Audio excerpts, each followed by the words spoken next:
bera smart. Akalla ke tulina okumanya mu Ramadhan biidhnihi tabaraka wa taala nga kakulu ensiibulukuka. Nabbi yagitulaga bulungi sallallahu alayhi wa sallam eri ku bintu bibiri entende n'amazzi by'osookanga mu lubuto. Bw'obanga osiibye oba Ramadhan oba sunna ebitonde bibiri mu nsi yonna, plain water oba entende, kubanga ebitonde ebyo byombiriri bye bikyasinza okuba n'ekisa eri omwanadamu nga bituuse munda eyo.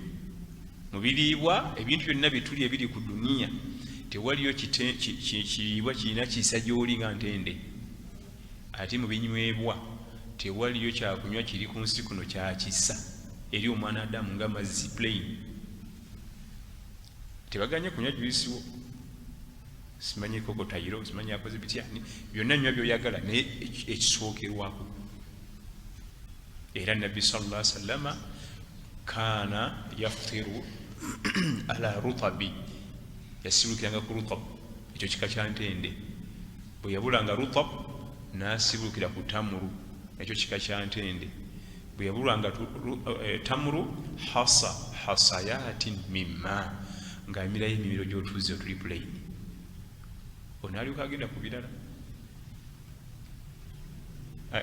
Ar-rutab y'entende eri fresh yakava ku muti, naye wano tetugifuna kubanga zigenda otutuuka wano nga zitudde mu kkubo.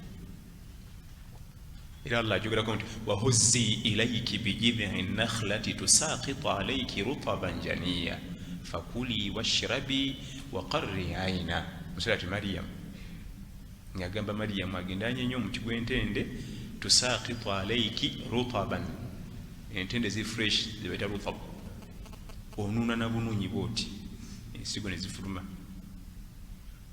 Kati entende Allah yagikola ng'ena preservatives ziri muli inbuilt. Bw'ogijja ku muti bw'eraba togiridde nga yeepreservinga, newalijja omwaka ogujja ajja kumusanga wandye. Kyekitonde kyokka mu nsi yonna nga preservatives ziri muli, era bagaa nti ewangali emyaka 10 yali nayonooneka kasita terumbibwa mazzi na biwuka. Entereka y'embi yagireetera okwonooneka amangu, naye kasita ogiteeka mu kifo nga amazzi gagiri wala n'ebiwuka ekuwa emyaka 10 ng'ekulinda. Ekitali ku menvu, simanyi bogoya, simanyi ovacado, bwe biteekawo n'entende by'owiiki egi, bw'oddawo ovacado ogenda musuula.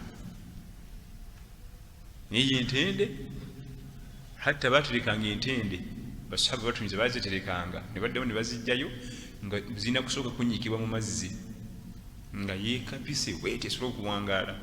Bw'oginnyika mu mazzi paka nkya n'etamu bw'eti n'osobola ogirya naye ng'ekulinze. Kati esooka ne barutab nga yakava ku muti yasibulukirangako sallallahu alaihi wasallam. Bwe yabulanga ng'anoonya zino ezaavidda ku muti ne zirwawo ne zeepreservinga. Bwe zaabulanga hasayati mimma, ng'asookayo tuzzi. Ebyokunywa ebirala bijjudde asidi, simanyi mango juisi, pineapple juice, oyo asidi mwerere jama, gw'osooka okuyiwa mu sisitimu obedde eyimiridde. Teweerabira era olubeerera jjukira nti omubaka sallallahu alayhi wasallama bw'omulabanga alina akantu kasonzeeko bw'ati tokayisangako maaso, kasita asonga bw'ati ye kati okayiseeko amaaso ogende ku kaani. Bw'ova ku by'omubaka Muhammad sallallahu alayhi wasallam ogende ku byani.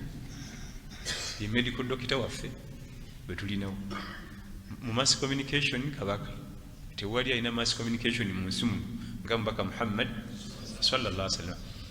Bali buli degree gy'olaba ku university nga omala kusomayo emyaka 3 eno gikutikira, ye yali agirina buli gy'olaba yonna sallallahu alayhi wasallam. Kati mu byenjagadde tumanye ensiibulukuka kiki ekisookayo. Ate kati mu mulembe gwammwe ffe twakulira wano mu gyenkaaga ng'entende zifunika mu gyenkaaga mu gyensanvu, naye kati ku mulembe gwammwe buli supermarket mulimu ente. Ku muzikiti bulwozalira buli muzikiti gwonna abaana baziya 1000, ate no sente entono 1000.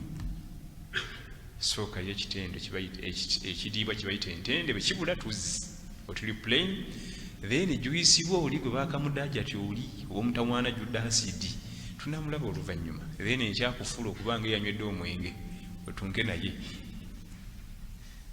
naye juice wo gwe wanywedde bal okusiiba mu mwezi ogwa Ramadhan kakasa ti meal zonna ozikendezza nga tumaliriza era mu bimu ku byotekeddwa